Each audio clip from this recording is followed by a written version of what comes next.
अस्सलाम वालेकुम स्टूडेंट्स, कैसे हैं आप सब? ठीक हैं, खैरियत से हैं? उम्मीद करता हूं कि आप बिल्कुल ठीक ठाक होंगे।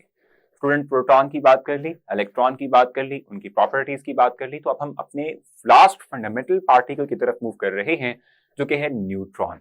तो न्यूट्रॉन के हवाले से देखेंगे कि एक्सपेरिमेंट देखेंगे, किस तरह से इनको डिस्कवर किया गया, किसने किया, ये हम देखेंगे।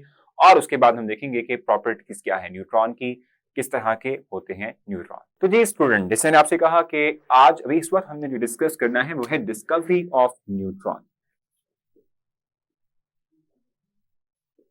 Discovery of neutron.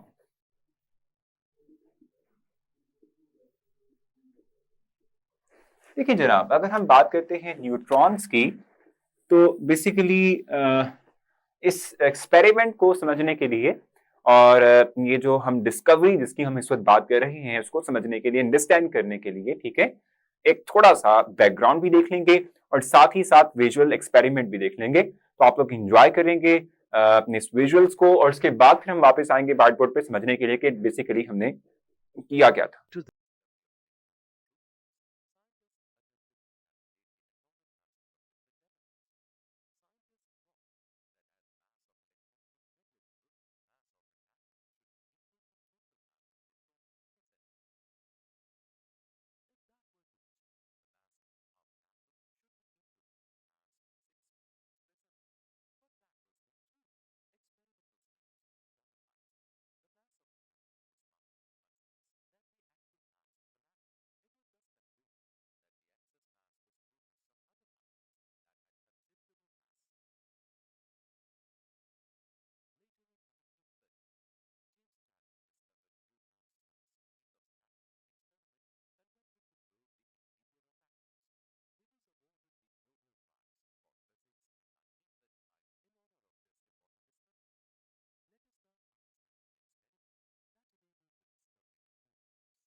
चार्ज। तो जी स्टूडेंट, जैसे कि अभी आपने वीडियो भी देखी, मुझे उम्मीद है कि आप लोगों को कुछ ना कुछ थोड़ा बहुत जो है समझ जरूर आ चुका होगा। तो इसमें हुआ क्या था? इसमें बेसिक तौर पे हुआ ये था कि we take source of electron, यानी हम जो है करते हैं बल्कि सोर्स ऑफ अल्फा पार्टिकल्स, हम अल्फा पार्टिकल्स लेते हैं, ठीक है।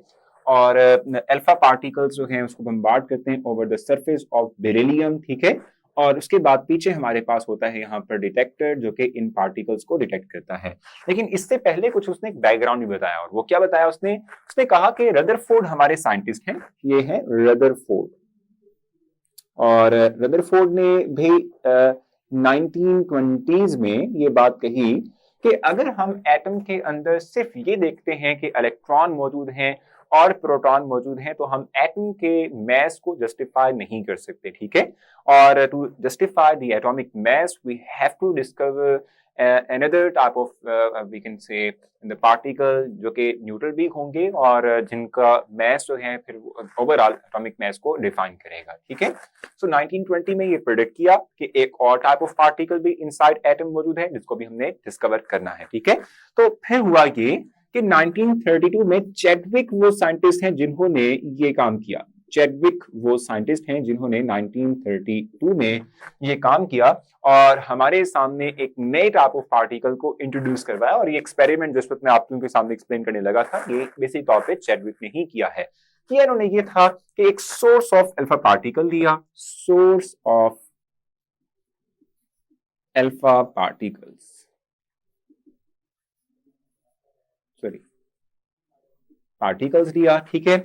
और फिर क्या किया? अभी इसको बम्बार्ड करवाया, बम्बार्ड मतलब थ्रो करवाया, ठीक है, over the surface of beryllium. ये बेरिलियम है, बेरिलियम टारगेट, बेरिलियम टारगेट, ठीक हो गया। इसके सरफेस पे जो है थ्रो करवाया। इससे क्या हुआ? उन्होंने देखा कि बेरिलियम के जो सरफेस थी उसके एग्जैक्ट पीछे जो है पाउडर, ब्लैक कलर का पाउडर जो है वो इकट्ठा होना शुरू हो गया। ये था कार्बन ब्लैक, ये कार्बन ब्लैक है, ठीक हो गया।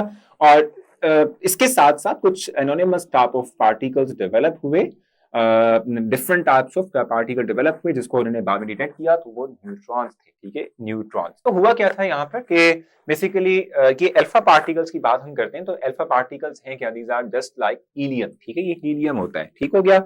हमने किया ये कि हमने हीलियम दिया और हीलियम को बम्बार्ड करवाया over the surface of beryllium, ठीक है, बेरिलियम की सरफेस पे बम्बार्ड करवाया, जिसका एटॉमिक नंबर 4 है, एटॉमिक मास इसका 9 है।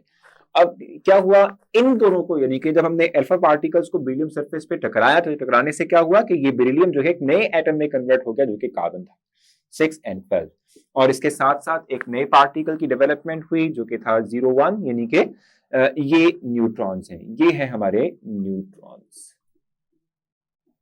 ठीक हो गया, ये न्यूट्रॉन्स है, ठीक हो गया। तो ये बेसिकली तौर पे डिस्कवरी है, यानी ये एक्सपेरिमेंट है जिसके थ्रू जो है हमने एक नए टाइप ऑफ पार्टिकल को इंट्रोड्यूस कर पाया, ठीक हो गया। अब जहां तक इस पार्टिकल की बात है, हमें पता होना चाहिए कि ये जो पार्टिकल हमने इंट्रोड्यूस करवाया इसकी क्या कुछ प्रॉपर्टीज हैं, ठीक है, क्या खसूसियात हैं, जस्ट लाइक हमने प्रोटॉन इलेक्ट्रॉन की बात की थी। तो जो पहली बात हमारे पास है, देखें जब भी हम एक नए टाइप ऑफ पार्टिकल की बात करते हैं, वी आर वेरी इंटरेस्टेड कि उसकी नेचर क्या है, पॉजिटिव है, नेगेटिव है, क्या चार्ज होगा उस पर, ठीक है। तो न्यूट्रॉन की अगर हम बात करें तो न्यूट्रॉन बेसिकली तौर पे न्यूट्रल पार्टिकल्स होते हैं, दे कैरी नो चार्ज। अब इसको कंफर्म कैसे किया गया देखिएगा, तो नहीं जनाब, इस वक्त अगर आप गौर करें तो न्यूट्रॉन्स हमारे पास जो कि डेवलप हुए, हमने उसको इलेक्ट्रिक फील्ड में से पास करवाया। इलेक्ट्रिक फील्ड क्या होता है भाई, पॉजिटिव और नेगेटिव एंड। अब न्यूट्रॉन प्रोड्यूस हुए, न्यूट्रॉन डायरेक्टली पास करके विदाउट डिफ्लेक्शन पास करके इलेक्ट्रिक फील्ड के थ्रू, यानी कि पॉजिटिव और नेगेटिव एंड्स के दरमियान से, ठीक है।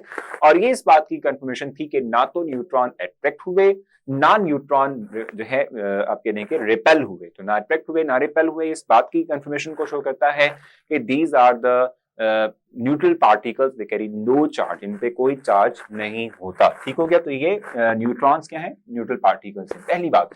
दूसरी बात यहाँ पर एक मेंशन की होगी, हाईली पेनिट्रेटिंग का वर्ड मेंशन किया होगा। पेनिट्रेटिंग का मतलब क्या होता है, ठीक है, जैसे फॉर एग्जांपल मेरे पास जो है कोई आप कह रहे हैं कि लाइट है, लेजर लाइट, कोई भी चीज है, ठीक है, जो कि सरफेस से क्रॉस कर सकती है, तो इट मींस के ये जो हमने लाइट के कुछ भी मटेरियल इस्तेमाल किया, ये पेनिट्रेटिंग मटेरियल है, इसमें से पास कर सकता है, ठीक है। जस्ट लाइक अगर मैं बात करता हूँ गिलास की, ठीक है, तो गिलास में से लाइट पास कर सकती है, इट मींस के गिलास रेज, यानी सॉरी जो आप कह रहे हैं लाइट रेज है, ठीक है, it can penetrate through the material, ठीक है, वो पास कर सकती है उसमें से, ठीक हो गया। तो ये पेनिट्रेटिंग पार्टिकल्स हैं, ठीक है। और हम अगर इनकी बात करें, इनकी मैस की बात करें, तो जैसे आपको बताया कि इनकी डिस्कवरी के बारे में जो रदरफोर्ड ने कहा था, वो इसी बेस पे कहा था कि हम जस्ट प्रोटॉन को लेते हुए और इलेक्ट्रॉन को लेते हुए इनसाइड एटम कभी भी atomic mass of atom justify नहीं कर सकते। तो एक और पार्टिकल भी है जिसको बाद में जेडविक ने अपने एक्सपेरिमेंट के थ्रू प्रूव किया, और वो पार्टिकल्स जो कि न्यूट्रॉन है, ये न्यूट्रॉन का जो मास है वो equivalent to the mass of proton होता है, ठीक है। और इन दोनों के जो आप कह रहे हैं नंबर्स हैं, ठीक है, जो इनसाइड द न्यूक्लियस मौजूद होते हैं, इनका सम बेसिक तौर पे हमें मास ऑफ एटम प्रोवाइड करता है। सो होपफुली तमाम पॉइंट आपने समझे होंगे। स्टिल आपको लगता है कि कोई कंफ्यूजन है, आप मुझसे क्वेश्चन कर सकते हैं, मैं आपको जरूर रिस्पॉन्स दूंगा। अपना बहुत सारा ख्याल रखें, नेक्स्ट लेक्चर में आपसे मुलाकात होगी। अल्लाह हाफ़िज़।